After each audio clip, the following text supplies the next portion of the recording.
السلام علیکم ورحمۃ اللہ وبرکاتہ۔ ناظرین کرام، اس وقت آپ دیکھ رہے ہیں سندرال میڈیا اور میں ہوں آپ کا میزبان طاہر جمیل۔ تو آئیے ناظرین، اپنے عنوان کے حوالے سے گفتگو کا آغاز کرتے ہیں۔ ناظرین کرام، آج کی گفتگو کا عنوان آپ نے تھم نیل میں ٹائٹل میں پڑھ لیا ہوگا، تو آئیے شروع کرتے ہیں۔ امام الانبیاء سرور کونین صلی اللہ علیہ وسلم صحابہ رضی اللہ عنہم کے بیچ میں موجود تھے۔ آپ کی نظر پڑی کہ ایک اماں ضعیف العمر بڑھیا وہ لاٹھی کے سہارے تشریف لا رہی ہے، تو آپ صلی اللہ علیہ وسلم نے پہچان لیا کہ یہ تو میری ماں ہے۔ کون سی ماں جی؟ اماں حلیمہ سعدیہ رضی اللہ تعالی عنہا۔ آپ نے فرمایا، وہ میرے پیارے صحابہ ایک طرف ہو جاؤ، لگتا ہے میری ماں مجھے ملنے کے لیے آ رہی ہے۔ تو ناظرین، یہاں پر ایک بات یاد رکھیں کہ رضائی ماں کو ماں ہی کہیں گے، والدہ کہنا مناسب نہیں ہے، کیونکہ والدہ وہ ہے جس نے جنم دیا ہے، لہٰذا جنم دینے والی اسے والدہ بھی کہہ سکتے ہیں، ماں کہہ سکتے ہیں، لیکن جو رضائی ہے نا، رضائی ماں، اسے ماں ہی کہیں، اسے والدہ نہ کہیں۔ ہاں البتہ امی کہہ سکتے ہیں، اماں کہہ سکتے ہیں جی۔ تو صحابہ رضی اللہ عنہم یہ منظر دیکھ کر حیران ہو گئے کہ یہ اماں کون ہے جس کی آمد پہ رسول پاک صلی اللہ علیہ وسلم اتنے خوش ہیں۔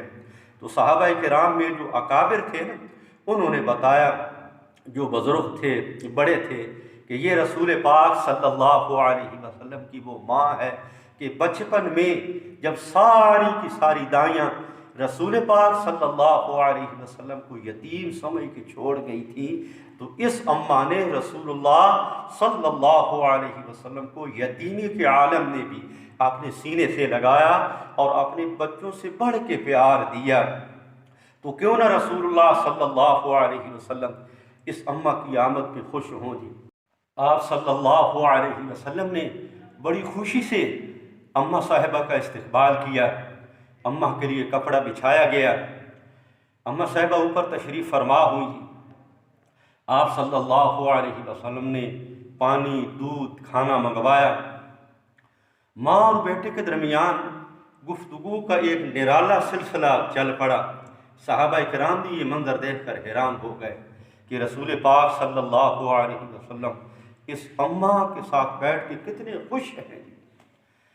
تو کافی دیر کے بعد اماں حلیمہ سعدیہ رضی اللہ تعالیٰ عنہ فرماتی ہیں، اللہ کے محبوب دیر ہو جائے گی، میں نے واپس بھی جانا ہے، اور جو مسئلہ میں پوچھنے کے لیے آئی ہوں کہیں وہ بیچ بھی نہ رہ جائے۔ تو آپ صلی اللہ علیہ وسلم نے مسکرا کے پوچھا، اماں کون سا مسئلہ آپ پوچھنا چاہتی ہیں، پوچھئے۔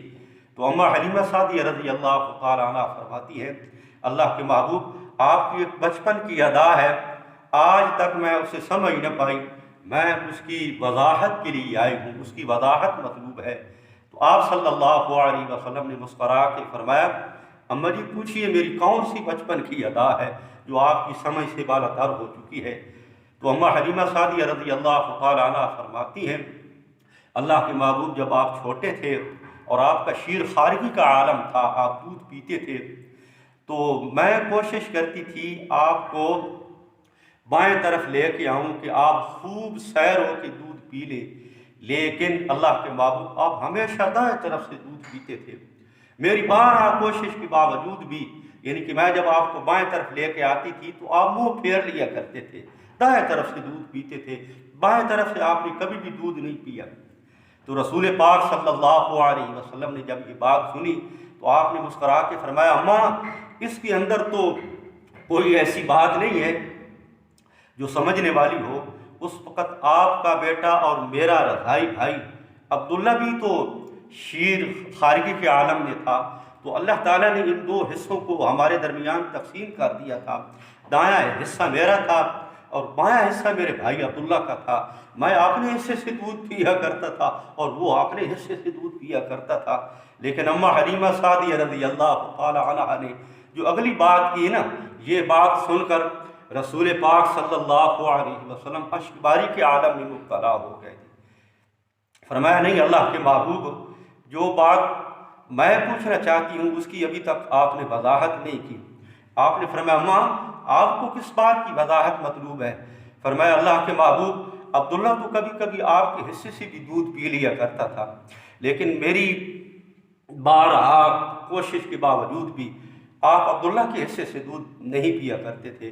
تو اس موقع پہ رسول پاک صلی اللہ علیہ وسلم نے فرمایا رو کے، اماں ٹھیک ہے عبداللہ تو میرے حصے سے دودھ پی لیا کرتا تھا، میں اپنے بھائی عبداللہ کے حصے سے دودھ کیوں پیتا؟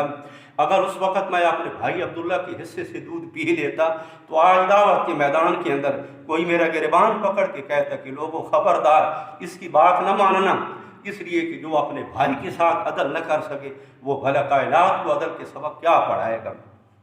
اللہ تعالی ہمیں اپنے محبوب صلی اللہ علیہ وسلم کی سچی اور سچی سیرت نصیب فرمائے گی۔ وما علینا الا البلاغ المبین۔